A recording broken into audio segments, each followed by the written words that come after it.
అదే చూడరా. 2000కి ₹1 తక్కువ అయితే కెట్టదురా అంటే జిడ్డులో పట్టుకుంటారు. అయ్యో, ఏం జెంట్లమన్ గారు, ఏంటి గొడవ? ఏం లేదు బాబు, మా ఇంట్లో అద్దెకున్న మనిషిని ఖాళీ చేయించి పెట్టవయ్యా అన్న. కాస్త రవిడేజం చేసి దానికి 2000 అడిగాడు. కొంచెం తగ్గించుకోవయ్యా అన్నాను. చాచి లంపకాయ కొట్టాడు. ఇదిగో మధ్యపేరం, ₹1000 ఇస్తావా? నీ ఇల్లు ఖాళీ చేయించి పెడతాం. ₹1000 అయితే పదండి. ఏంటి పదండి, అవన్నీ మా వల్ల కాదు, మా గురువు వల్లే అవుద్ది. అడ్డుగో. నమస్కారం గురువు గారు.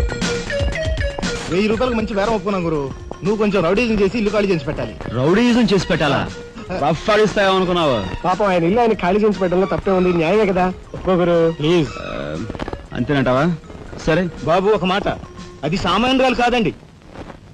రాలు అంటున్నాడు. కొంపదీసి ఆడదా? అవునండి. ఆడదాని మీద నా ప్రతాపం చూపించడమా? సిగ్గులేదు. బాబు, మీరు ఒక్కసారి వచ్చి చూడండి.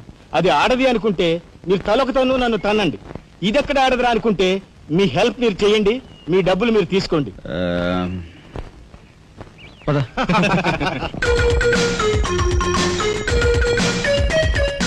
ఇదేనండి ఇల్లు. చెప్పానుగా, వెళ్ళు. తప్పదంటారా? మరేం భయం లేదు, వెళ్ళు. వెంట్రా.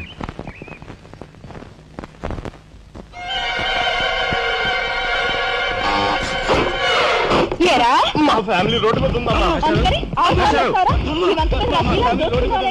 ఈ కన్యాకుమారి స్త్రీలో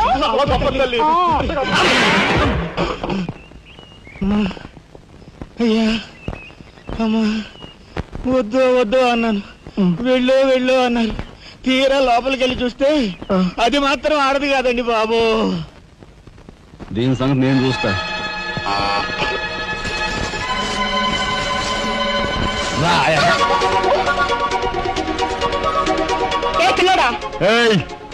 నా చెయ్యి పట్టుకుని బజార్కి లాగేంత మగాడువా నువ్వు?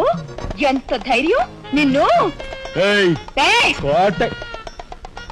చేయి చూసావు ఎంత రఫ్ ఉందో. నాతో పెట్టుకోకు, రఫ్ ఆడించేస్తా. నువ్వు నాతో పెట్టుకోకు, నీ పని చెప్తాను. సూరమ్మత, అప్పాయమ్మ, వెంకాయమ్మ, సీతమ్మత. పొడుస్తా. పీకు, నీ బోటు పీకు. ఈ కత్తి ముయ్. పొడుస్తా. బోటు పీకో. కత్తి ముయ్. బోర్డు పీకో. రాయ్, మీరు లోపలిరా. దీని తాలూకా ఏది దొరుకుతా తీసి బయటపడండి. హలో మేడం, ఒక్క ఫోటో. Just wait. గొంతు పొడుస్తా. పీకో.